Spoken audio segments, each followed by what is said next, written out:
अब है article 12.18 Venn diagram. तो ये वेन डायग्राम क्या होते हैं? सेट्स को रिप्रेजेंट करने के लिए, शो करने के लिए हम डायग्राम्स बनाते हैं। जैसे हमने ये बनाया, ये ले लिया हमने यूनिवर्सल सेट U। अब जैसे हम सेट्स के बारे में पढ़ते हैं कि एक सेट है हमारे पास, तो सेट में जैसे हमने ये ले लिया कि ये सेट A है। जैसे हम ये लिखें कि A हैज़ एलिमेंट्स 1 2 5। तो सपोज ये इसमें ये 1 है, ये 2 है, ये 5 है। अब एक जैसे एक सेट लेते हैं B, जिसमें कि हमारे पास एलिमेंट्स हैं 3 5 7। तो ये 5 तो है ऑलरेडी, तो ये 5 तो यहीं से उठाएंगे। 3 और 7 जो है वो इसमें नहीं है, वो कहीं बाहर से लेने पड़ेंगे। ये 3 ले लिया हमने, ये 7 ले लिया, तो एक ये सेट ऐसे बन जाएगा हमारे पास। ऐसे ही अगर हमने और कोई सेट लिया है C, जिसमें एलिमेंट है हमारे पास 1 और 7, तो 1 और 7 के लिए हम ऐसे एक सेट में दिखा देंगे। तो ये डायग्राम इस तरह से बन जाते हैं हमारे पास।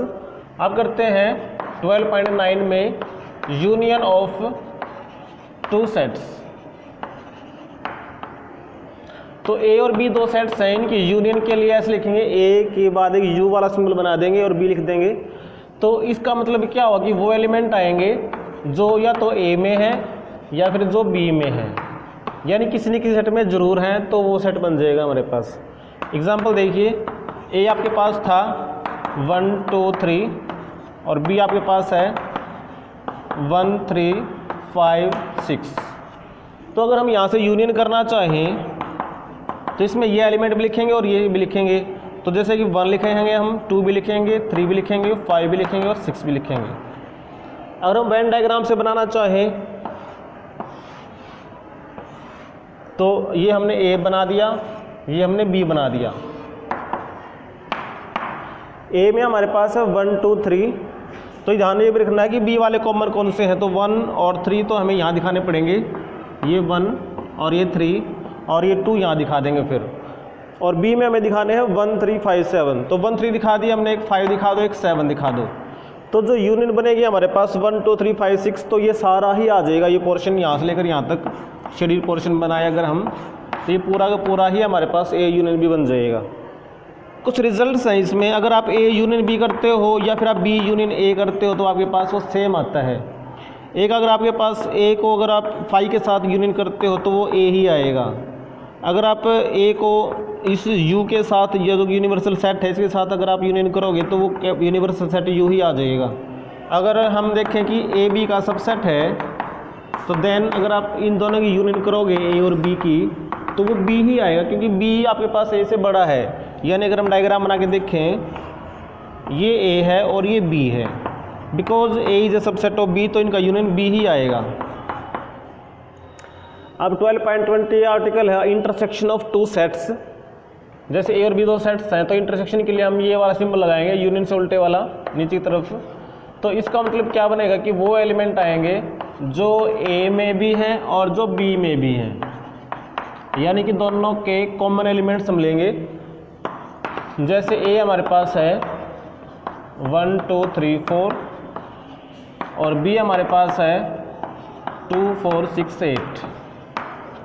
तो अगर हम यहाँ से इंटरसेक्शन देखें तो दोनों में कॉमन क्या है? देखिए 2 दोनों में है तो 2 आएगा, 4 दोनों में तो 4 आएगा। अगर हम डायग्राम बना के देखते हैं, ये A है और ये B है। तो A में हमारे पास है 1 2 3 4, तो ये 1, सपोज ये 2 ले लिया, यहाँ 3 ले लिया, ये 4 ले लिया। ये 2 और 4 यहाँ इसलिए लिए क्योंकि ये B में भी है, और 6 8 हम यहाँ लिख देते हैं। सपोज ये 6 है, ये 8 है। तो अगर हम दोनों का इंटरसेक्शन करते हैं, देखिए 2 4 वाला एरिया ये वाला आता है जो दोनों में कॉमन है। अब इसकी कुछ प्रॉपर्टीज़ हैं, जैसे अगर आपने A की इंटरसेक्शन करी B के साथ, तो वो B की आप A के साथ कर लो, वो सेम आती है। अगर आपने A की इंटरसेक्शन करी 5 के साथ, क्योंकि 5 में एलिमेंट है ही नहीं तो कॉमन भी कुछ नहीं आएगा, तो ये 5 ही आ जाएगा। अगर आपने A की इंटरसेक्शन कर दी U के साथ, जो कि यूनिवर्सल सेट है, तो छोटा सेट तो ही पड़ेगा, तो A आएगा। यानी होता क्या है कि अगर A B का सबसेट है, तो देन अगर आप इन दोनों की इंटरसेक्शन करते हो तो वो A आएगा। बिकॉज देखो डायग्राम से, ये A है और ये B है, तो इन दोनों में कॉमन क्या है? पोर्शन है, यही पोर्शन कॉमन है दोनों में, तो वो इसलिए A आया हुआ है। अब next article 20.21 difference of sets. तो डिफरेंस के लिए मैं ऐसे लिखेंगे a माइनस बी या फिर b माइनस ए, ये दोनों अलग अलग सेट्स आएंगे। तो देखिए a माइनस बी का मतलब क्या बना कि वो एलिमेंट जो a में है बट जो b में नहीं है, यानी आप समझो a वाले एलिमेंट्स में से हमने b वाले एलिमेंट्स को रिमूव कर दिया। तो जैसे एग्जांपल देखिए, a आपके पास है 1 2 3 4 5 और b आपके पास है सपोज 1 3 5 7 9। अगर हम यहाँ से a माइनस बी करते हैं तो देखिए वो एलिमेंट ले रहे हैं जो a में है बट जो b में नहीं है। तो 1 में 1 है, 1 तो b में भी है, 2 1 में है, 2 इसमें नहीं है तो 2 ले लेंगे हम।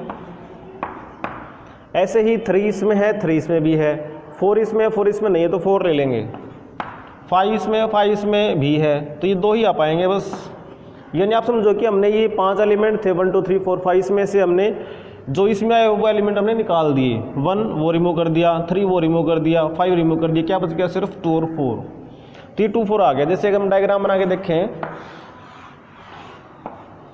ये सेट A है, ये सेट B है।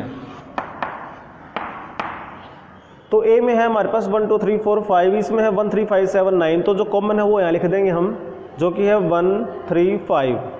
तो सपोज ये 1, ये 3, ये 5, बाकी अब लिख देते हैं। A में था हमारे पास 1 2 यहाँ लिख दिया, 3 4 4 यहाँ लिख दिया। B में हमारे पास है 1 3 5 7 9। तो कुछ ऐसे है। तो अब देखिए a माइनस बी क्या आता है 2 4, यानी a में से हमने b वाला पोर्शन हमने माइनस कर दिया तो क्या बच गया, सिर्फ ये बच जाता है। तो ये पोर्शन आ गया हमारे पास a माइनस बी के बराबर। ऐसे ही अगर हम b माइनस a कर दें तो वो क्या आएगा, देखिए बाय डेफिनेशन कि वो एलिमेंट जो b में है बट जो a में नहीं है, यानी b में से हम a वाले एलिमेंट्स को रिमूव कर देते हैं। तो अब यहाँ से देखें तो देखिए 1 3 5 7 9 में से ये वाले एलिमेंट रिमूव करोगे तो देखिए 1 रिमूव कर देंगे, 3 कर देंगे, 5 कर देंगे, 7 9 रिमूव नहीं करेंगे, वो बच जाएंगे। तो आपको दिखाई दे रहा है कि 7 9 आपके पास जो एलिमेंट बच गए वो है आपके पास b minus A.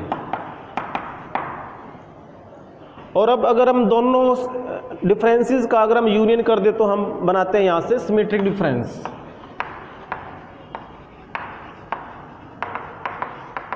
Difference of a and b। तो उसके लिए हम क्या लिखेंगे, a यहाँ पे ट्रायंगल बना करके ऐसे लिख देंगे।